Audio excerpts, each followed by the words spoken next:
What's up, everybody, and welcome to a new episode of the LocoCast. Today, we are going to be talking all about movies based on video games. Movies based on video games have had a long history. For over 30 years now, we've seen some of our favorite and some not so favorite series have been brought to life on the big screen. Generally regarded as having a rough history, are the times changing for video game movies? On today's episode, we're going to talk all about video game movies, my opinions on them, some of my favorite ones that aren't perfect, but I think evoke the feeling of games way better than some of the better movies actually do. And I'll also be including some thoughts from my friends on Blue Sky. Another thing I'll do is I will give my spoiler-free thoughts on Until Dawn earlier in the episode. It'll just, a couple sentences. And then I'll end the episode with my spoiler-filled thoughts on the movie, which lets you listen to the whole episode except for that last part and turn it off if you don't want to listen to the spoilery review.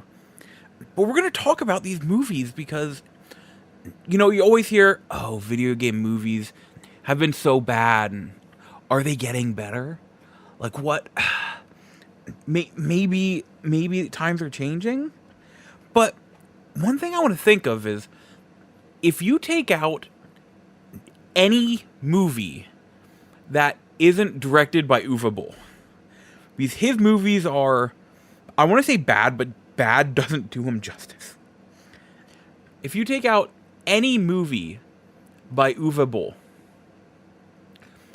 honestly, the movies are not bad, and even if they are a little more on the worse side, generally they have a cult following, and for a reason. A couple of the movies I can think of Super Mario Brothers, the original one, from '93. Look, we can talk as much as we want about how that movie isn't great. But how many people do you talk to that are like, it's not great, but I love that movie? Street Fighter from 1994. Yes, the one with Jean-Claude Van Damme. Again, all you're going to hear is, it's not great, but I love that movie. And I think one of the top tier, if not the top tier, it's not great, but I love that movie. Mortal Kombat from 1995. I just named 93, 94, 95. But they're so highly regarded as, they're not good, but there's something special about them. And I think more often than not, on not sequels, but first movies and series, you're getting that there's something special about them. I want to go over a few of the ones that I think do not get enough credit, and a few that I think are these are not great, but we like them anyhow. So let's start with they're not great, but I like them anyhow. I have a list of video game-based movies up right now. I'm not going to go into any of the animated ones, just because we generally know what we're getting with those. Those are going to be a little more true to the game, or in Angry Birds' case, I don't even know, but apparently people love that movie. I haven't personally seen it, but apparently people love those movies. So, just going down this list, like I said, Super Mario Brothers, Street Fighter, Mortal Kombat. Those are three top tier ones. Now, regardless of how you feel about where the movies go, the first, I'd say two, but especially the first Resident Evil movies / movie, 2 or 1. The first 1 or 2 are really good and fun. Doesn't exactly follow the story of the game, but it evokes a good feeling. And while we're on that topic, I will also scroll all the way down in time to the newest Resident Evil movie, Resident Evil: Welcome to Raccoon City. It is not a great movie. I have problems with it, but it did the main job I want out of a movie based on a video game. The main job is I want to leave that theater going, man, that made me really want to play that game now. The newest Resident Evil movie had many problems, but I walked out of that theater and immediately got on my phone and started downloading Resident Evil game onto my PS4. Or was it PS5? When did that movie come out? What year? I don't remember. But onto my current, I think it was, it would be PS5. Onto my PS5, I started downloading it. That way I could play it when I got home. It made me want to play the game. There are movies like Silent Hill. Again, the first one. We're not going to... That it has such a following where the movie is considered not great. Right here, 32 on Rotten Tomatoes, 31 Metacritic. But it doesn't matter who I talk to, including myself. Like, I'm not just going to throw myself in here. I'm getting other people, and then this. It is, oh, we really like this movie. Like, it's not great, but we love this movie. I think that is one of the biggest ones that I can say, it's not great, but we love this movie. I think the other big one that I see on here is Hitman. Specifically the 2007 one. Not talking about the, was it 2015? Yeah, the 2015 one, that one was atrocious. But the 2007 one with Timothy Olyphant, that movie is not great, but I adore that movie. Like, I know it by heart and I watch it all the time. These movies are not great movies, but they make you feel something in relation to the games. I'm gonna get into the topic of specifically the movies that are not great, but feel like the game so much that you can't help but want to play them. So, like, one of the first things I'm going to talk about here is Until Dawn. My short review. It wasn't great. Or, like, it had problems. It wasn't great. I loved it. And it had me just coming home saying, oh, I want to play Until Dawn again. I really enjoyed that movie. It's not great, but it felt good. I'll do a full spoiler-filled review at the end. But before we continue, let's start hearing from some folks at Blue Sky. First off, we have Ken. I am so sorry. I have never known precisely how to pronounce your name. Don't hesitate to tell me the correct way. But Kensukete says, Final Fantasy: The Spirits Within. Final Fantasy: The Spirits Within. The first Final Fantasy movie. And the one that almost bankrupt Square. But there's something special about it. Like, I agree. It's not great. And you watch it now, and you're like, this isn't great. But also, it's kind of charming. I want to watch it again right now. Like, it is a movie trapped in time that going back to watch it is like reliving that time. Is one of the best ways I can put it. Now, we have from Jasmine, Aged Dragon Flame says, Sonic the Hedgehog 3, hands down. It had everything I was hoping for and more. Keanu made an excellent Shadow, and I felt genuinely attached to the story as well. And I was screaming with joy. And Monkey D. Urkpo 1, Eric said, So honestly, I got a few in mind that I can bring up. We're going to do one at a time for reasons being. Now, my favorite game movie is Sonic 3. It's a culmination of 4 years of movies that not only stays true to the game's core, but also to Shadow story, Sonic Adventure 2 story, and just how they balance the serious moments with the comedy too. Sonic 3 was fantastic.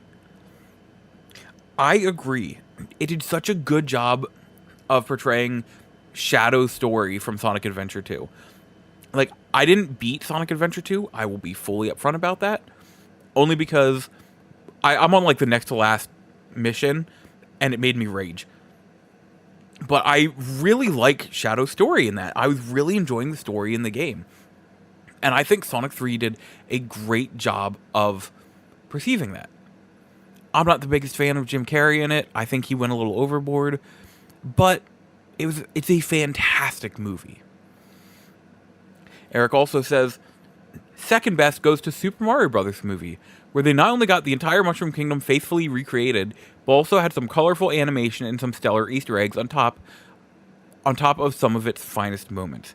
I agree, the 1993 Super Mario Bros. I'm just kidding. No, the Super Mario Brothers movie from, was that last year? Time is a flat circle for me, I don't remember.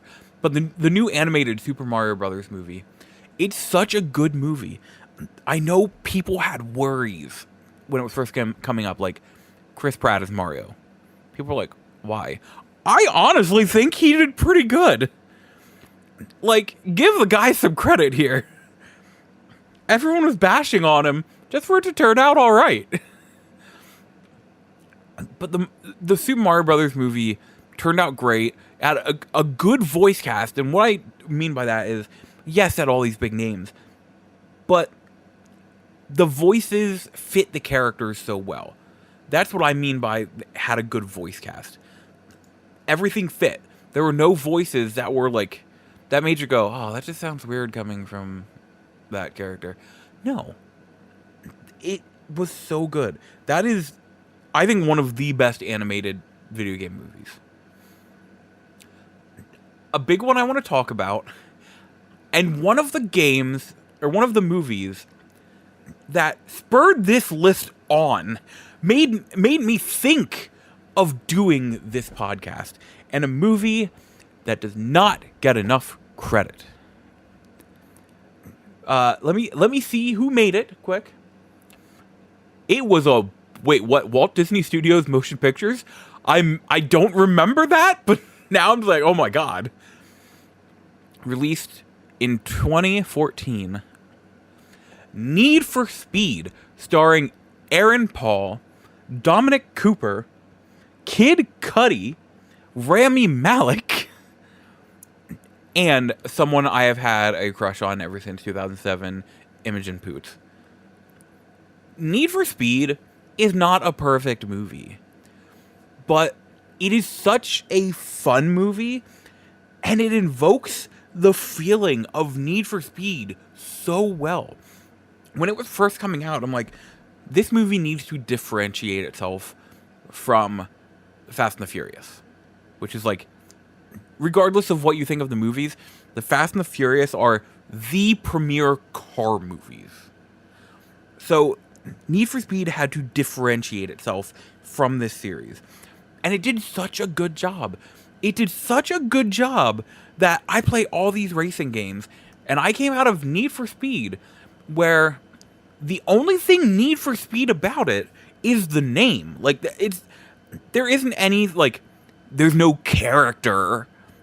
There's no specific car. I mean, there could have been, like, if they had the hero car, BMW, what was it, the M3 from Most Wanted? No, there were no characters or anything. It was named Need for Speed. But when it finished, I'm like, this felt like playing a Need for Speed game.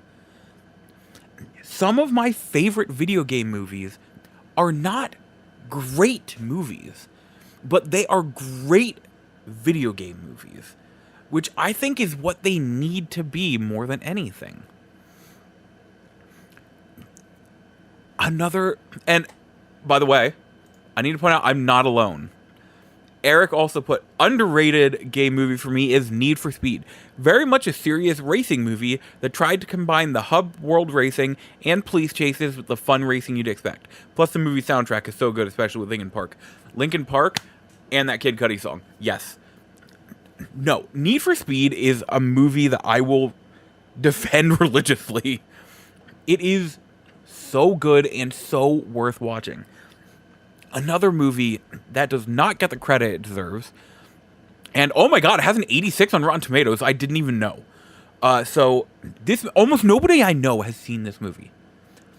It's called Werewolves Within. Yes, based on the Ubisoft VR game Werewolves Within, starring Sam Richardson and Milena Vinthrob. I apologize. I don't know how to say her name correctly. Werewolves Within is such a good movie. And it is another one of those, if you like the comedy / horror genres, this is a movie that needs to be watched. Like, honestly, I'm so happy seeing it got that good of a score on Rotten Tomatoes because it deserves it. Werewolves Within is a great film. I know some people are going to have umbrage with this. But Uncharted, honestly, I know it's like, this is not my Nathan Drake. This is not my Sully. When I left that theater, I went home and played Uncharted. It was a fun adventure, which is exactly what Uncharted is. It is not getting credit for being... It is an Uncharted movie. Yeah. No, I love that movie. I honestly think it is a way better movie than it gets credit for. Another movie I have to give big props to, and I'm not the only one, is DOA Dead or Alive in 2006, directed by Corey Yuen, who I found out is a very prominent like kung fu director. On Blue Sky, Game.film says the first RE or DOA. DOA has an iconic Hong Kong director I love, so probably that one. And Shoot the Rookie said, DOA is my favorite video game movie. I have no good explanation for this opinion. This movie is so fun. Again, it's what it needs to be. It's fun. I honestly think the characters are portrayed pretty well. I like the way it kind of blends the vibe of Dead or Alive Extreme with Dead or Alive, where it puts the characters on an island. Yes, there's a beach volleyball scene. I like how they put a chip into them, basically, so whenever they fight, they have their health meters because it's reading their vitals and such. And they even do a good job of, at one part, two people are announced to fight, and there's a party going on, and she kicks him, and he goes, whoa. You're going to break up the party for this? And she's like, all right, meet me at this place at 7 o'clock. So it does a good job of giving the character... They do a good job of making the characters go to these different fighting arenas. All these different places, which would be the different arenas in the game. It has such a good feeling like that. But I mainly want to give to what I think is the ultimate video game based movie. That the movie itself, it's fine. It's not like a great film or anything. But I think it is one of the best at portraying what the game feels like. And that is Dead Rising Watchtower. Dead Rising Watchtower, you watch it and you're like, this feels kind of like a B movie. But that's kind of what the game feels like. It would be a B movie. Like, the game doesn't feel like it would be this top-notch, big-budget action film. The movie has everything that the game has. And by the end of the movie, I'm like, holy shit. I want to play Dead Rising so bad right now. Because it did such a good job of feeling like it. It is not a perfect movie. But I think it is a perfect video game movie. And I think I have come to the conclusion that the most perfect video game movies will be 6s and 7s out of 10. Because they are not the best movie. But they don't need to be. Because they incorporate these themes of the game. That these themes, these different parts of the games that they incorporate, might make it a little worse of a movie. But they're not shying away from what they are. I think video game movies have come a long way, but I don't think they were that bad to begin with. Because like I said, you take Uwe Boll out of the equation. He has some horrible movies. And if you look at most of the movies, like video game movies that you're saying, this movie's terrible, it's an Uwe Boll movie. His stuff brings down most of what you think of video game movies. Because when you take it away, you're looking at Super Mario Brothers, Double Dragon, Street Fighter, Mortal Kombat. Mortal Kombat Annihilation exists. Wing Commander, Lara Croft Tomb Raider, Resident Evil, Lara Croft Tomb Raider, The Cradle of Life. I actually want to watch those Tomb Raider movies again. It's been a while. Doom. Look, you can say you don't like Doom, and that is fair, and I understand. Doom is almost a comfort movie for me, and the first-person sequence in Doom is somehow, like, the best first-person shooter sequence in a movie I've ever seen.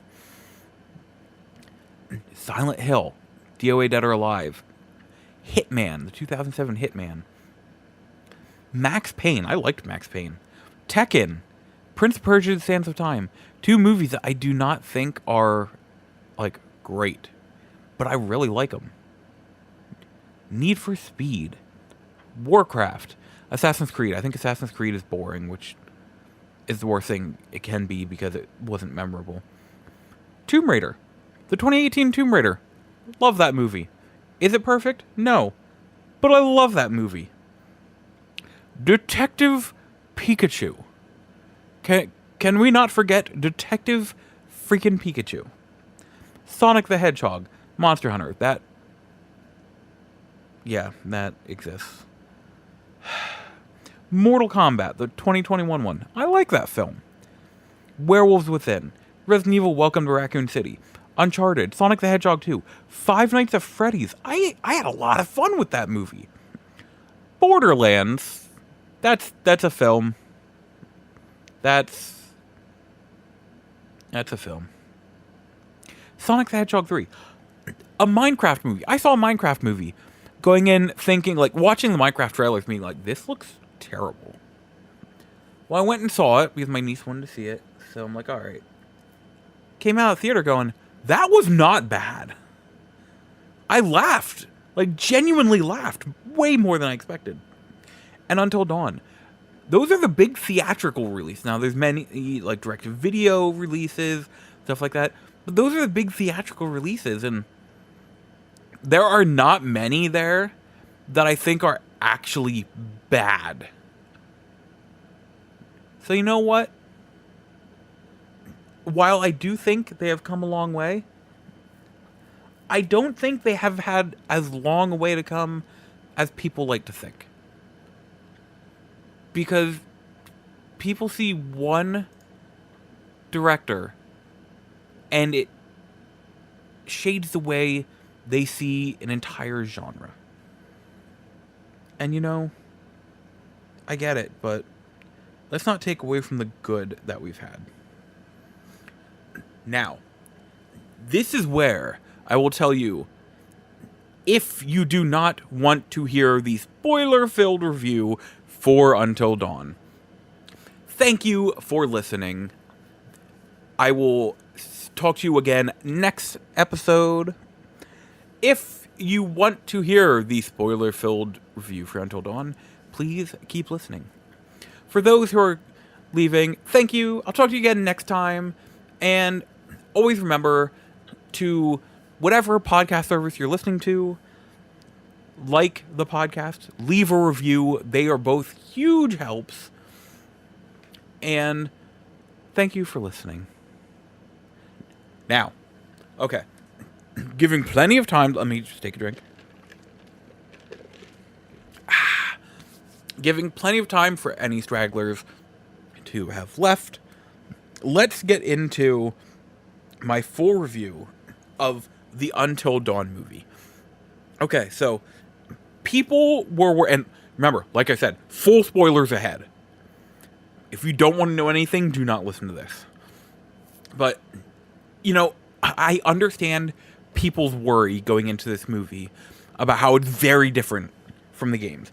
Because there's, you know, everyone, oh, why don't you just get the actors back and do the story of the game then? I'm like, well, keep in mind, the game is like 10 hours to beat.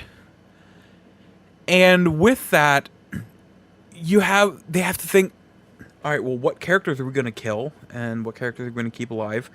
Because the whole point of the game is to try and keep them all alive. You have a good run when everyone survives. So I get fully why they did what they did. The whole idea of repeating the night over and over when everyone dies is the idea of doing new runs with your characters to try and get them to survive. And there was the whole, oh, well, things are different each night, so it's not like the game. It takes, like, each night kind of takes premises from the game to add all together. So it's not as far-fetched as you would think.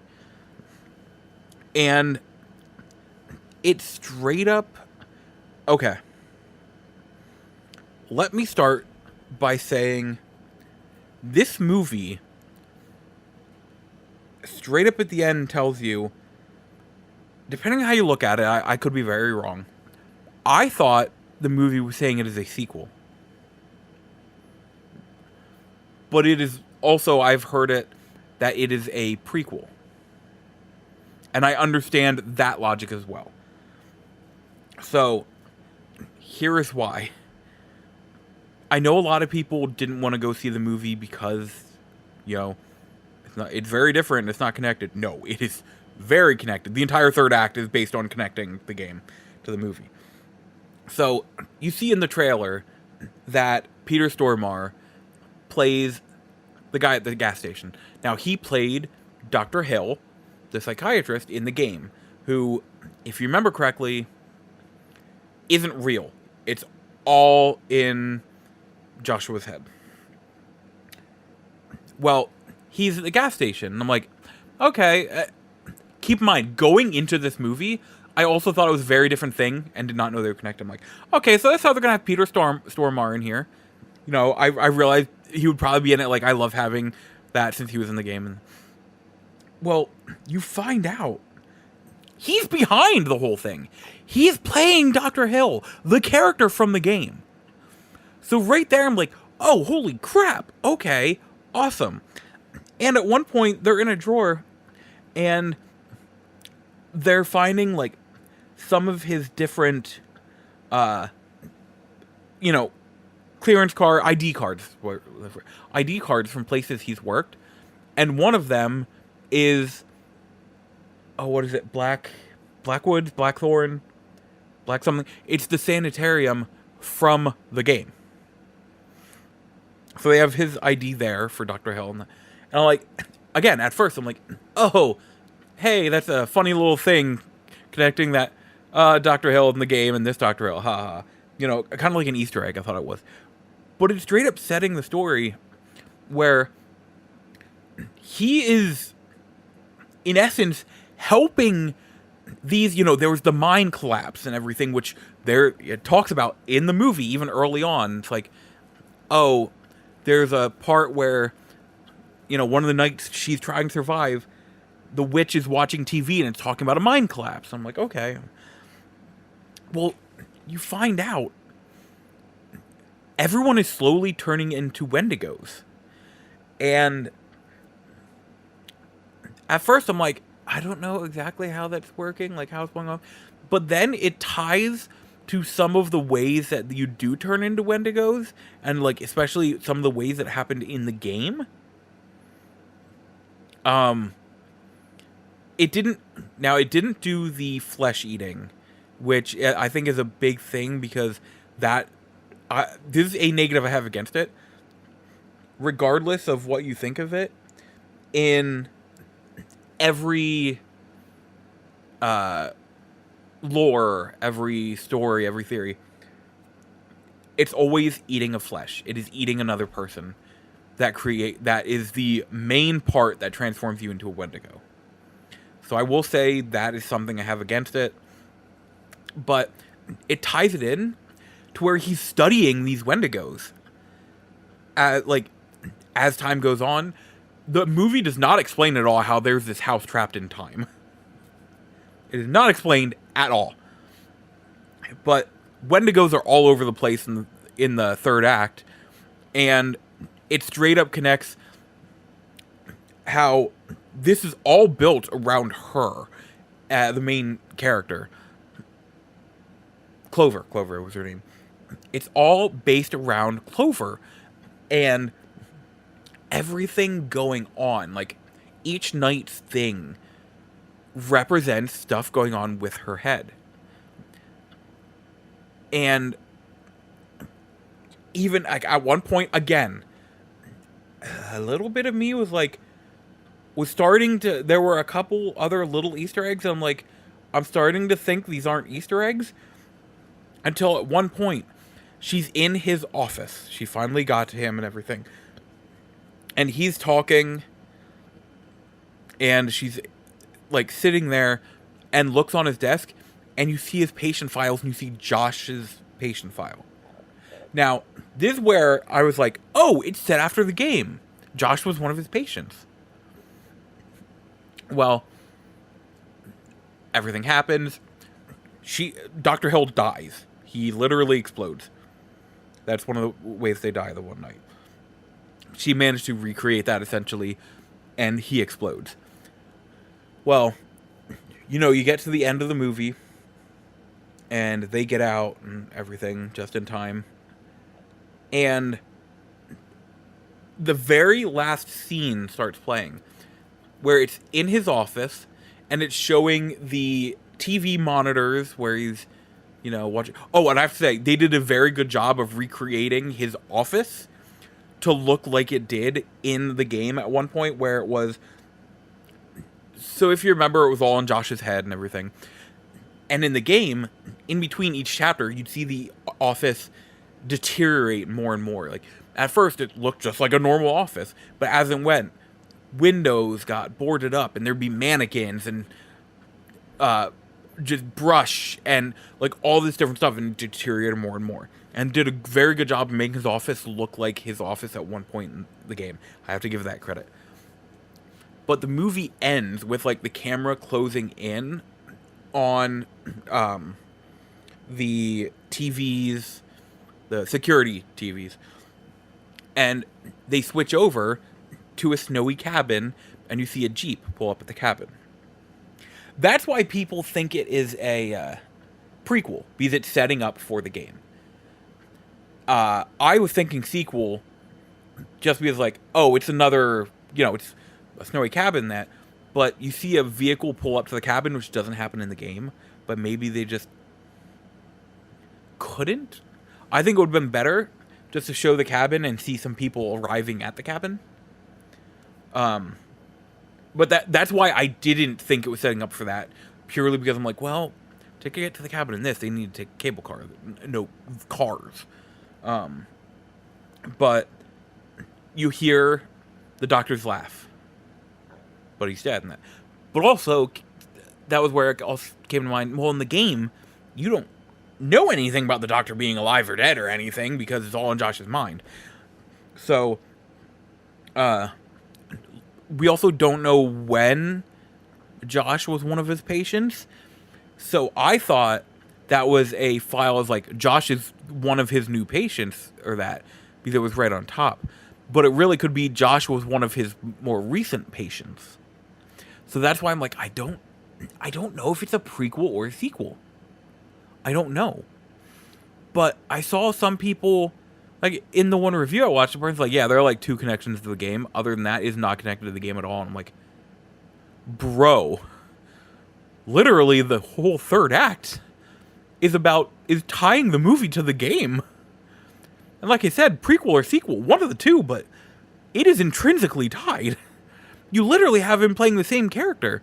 And when I say same character, I don't mean like the movie version of the character compared to the game character. It's setting up that it's literally the same character in the movie and game together. Honestly, I don't think it's like some incredible movie, but I really liked Until Dawn, and I recommend watching it.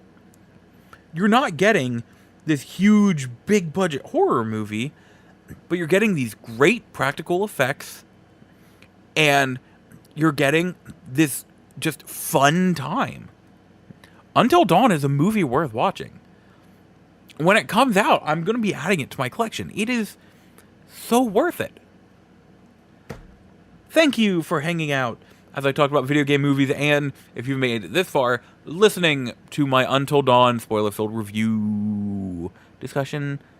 I wouldn't really call it a review, just my thoughts. Yeah, but you know where I'm getting with this. But no, thank you for hanging out, and until next time, good night, listener. Good night.